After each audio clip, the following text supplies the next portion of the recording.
इस परमात्मा के नामते शांति हो, आत्मा गद गद हो, प्रेम में आंखों आंसू आ जाती हैं। और वो परमात्मा, वो पूर्ण ब्रह्म एक माई के सीने से लगा हुआ बेटे के रूप में। पहले तो भगवान में वैसे ही प्यार गणा उसे, और बेटे और डबल रोल हो गया, बेटा भी साथ हो गया, तो और कहना है कि और अधिक प्रिय बन गया। अब वो नीमा इतनी खुशी मना रही थी उस बच्चे का, कदे मुंह चूमे, कदे सीने से लावे, फिर उसकी तरफ बार बार देखे, उसे अर्थात उसे खूब लाड कर रही है जैसे माँ करती है अपने बेटे के। इतने में नीरू स्नान करके बाहर आया तो उसने विचार किया कि इस लड़के को यदि हम घर ले जाएंगे तो नगर के लोग हमारे पीछे पड़ जाएंगे और कहेंगे तुम किसी का चुरा के लाए हो, तुम्हारे तो कोई संतान थी नहीं, तुम कहाँ से लाए हो, बताओ हमें। हम कहेंगे कमल के फूल पर पाया मिला है, तो कति झूठे बताओगे कि देखो झूठो, कमल के फूल पर बच्चा कभी स्थिर रह ही नहीं सकता। पहले तो हमें हिंदू से मुसलमान बना डाला, अब हो सकता हमें ये नगर निकाला दे दे, ये नगरी से ना निकाल दें और बच्चे को भी छीन लेंगे। इस दृष्टिकोण से उसने अपनी पत्नी नीमा को समझाया कि नीमा इस बच्चे को यहीं रख दे, हम नहीं लेकर चलेंगे।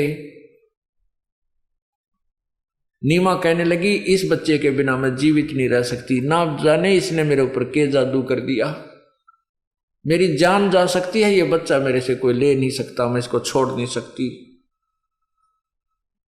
अब नीरू ने उसको समझाया कि देखो ऐसे ऐसे बात बनेगी, ना तो बच्चा रहेगा और हमें देश निकाला भी मिल जाएगा।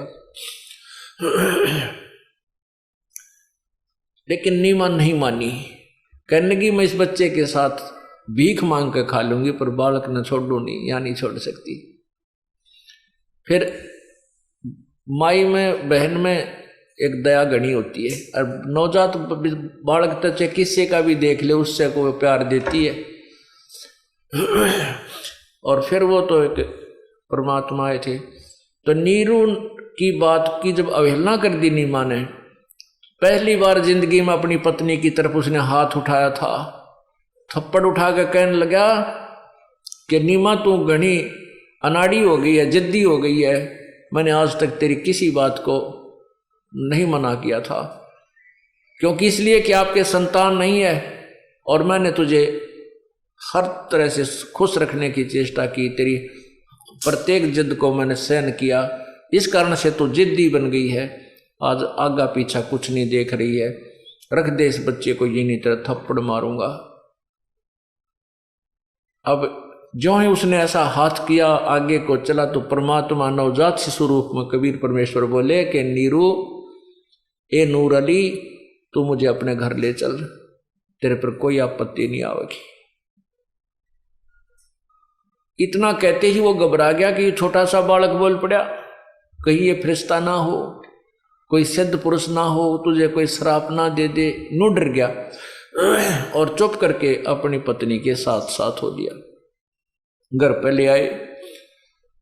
अब घर पे लड़का आते ही नगर उस कॉलोनी में रोड़ा पड़ गया, पूरी काशी में जो है ना सारे देखने चल पड़े, इतना सुंदर बालक कति जमा, इतना सुंदर बालक कदे आज तक देखा है को नहीं, इतनी रौनक है उसके चेहरे पे, तो जो भी देखे वो ठगा सा रह जावे, इतना सुंदर बालक, कोई कह ब्रह्मा है, कोई कह विष्णु है, कोई कह शिव जी का अवतार है, कोई कहे ये देवता आया है, कोई कहे इंद्र ही प्रकट हो गया है, इनका इंद्र ही आया है, और ऊपर देवता कहते हैं हम तो है नहीं भाई, कि किसी और ही लोक से आया है।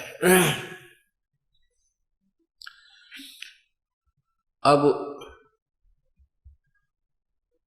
कुछ दिन के बाद काजी आगे नाम धरने के लिए,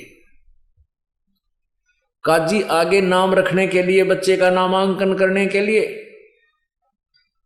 वो कैसे नामांकन करते हैं कि उनकी एक कुरान शरीफ होती है, एक कुरान शरीफ है पुस्तक, उसको वो खोलते हैं,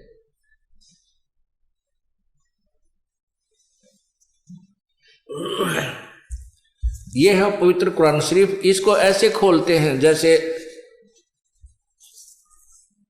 नाम रखने के लिए कहीं से खोल देते हैं, जो भी अक्षर पहला होता है उसी के नाम पे वो बच्चे का नाम रखते उस अक्षर के हिसाब से। तो उन्होंने खोला तो वो सूरत फुरकानी नंबर 25 में कबीर शब्द लिखा था। वो कबीरन शब्द लिखा था, अर्थात उसका कबीर नाम रखना था। तो काजियों ने क्या सलाह की आपस में देख करके कि भाई यो जुल्हे का लड़का, छोटी जाति का, और कबीर नाम, वो कबीर का अर्थ बड़ा कहते हैं, बड़ा यानी सबसे बड़ा। कहते हैं इस जुल्हे के बालक का कबीर नाम अच्छा नहीं लगता, सबसे बड़ा तो जुल्हे का बालक हो ही नहीं सकता। इसलिए उन्होंने दोबारा कुरान शरीफ को दोबारा बंद किया, फिर खोला। उस पृष्ठ पे पूरे पर ही कबीर कबीर कबीर लिखा था, दोनों पृष्ठों पे ऐसे खुलते ही। फिर काजियों ने और कुरान इधर उधर करके देखी था, पूरी कुरान में केवल कबीर कबीर कबीर लिखा था, बाकी लेख भी ना रहा। जिस पुस्तक को वो लेकर आए थे, तब परमात्मा बोले काजियों मेरा नाम कबीर ही रहेगा, इस कलयुग में मेरा नाम कबीर चलेगा। अब कुरान तो कबीर, वो मुसलमान तो कुरान को वहीं, क्योंकि उसमें वो लेखा नहीं रहे, उसको वहीं छोड़कर चले गए। परमात्मा का नाम कबीर रखा गया और प्रसिद्ध हुआ। उसके बाद क्या आते, सुन्नत करने आते हैं। सुन्नत करते हैं मुसलमान लोग। क्या करते हैं, बालक की इंद्री की खाल काटते हैं, आगे देते हैं कुछ दिन पाछे।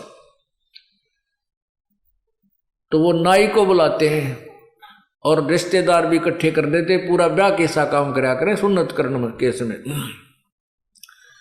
तो जब नाई उस लड़के की इंद्री की, पेशाब इंद्री की खाल काटने के लिए चला, तो परमात्मा ने 5 इंद्री बना ली। अगवाई नाई के एक की काटिए, बाकी अनवत छड़िए, क्यों तुम एक ही काटते हो। नाई का तो बुखार चढ़ गया, गेर के कैंचीर बाज लिया, भाग गया। उसका तो कई दिन में बुखार उतरा। तो वो कहने लगा मेरे बस की बात नहीं। फिर वो और भी 1-2 जाकर देखा उनने भी यही देखा। जब वो नीरू नीमा को बुला कर लाए तो नीरू नीमा आए तो लड़का सामान्य था, 5 इंद्रियां नहीं थी। तो नीरू कहती है, नीमा कहती है तुम मेरे बच्चे को गणा बदनाम मत करो, इतनी झूठ ना बोला करो, देखियो मेरा बालक तो ठीक ठाक है। नाई भाग गया, बोड़ के नहीं आया। परमात्मा ने सुन्नत नहीं करवाई।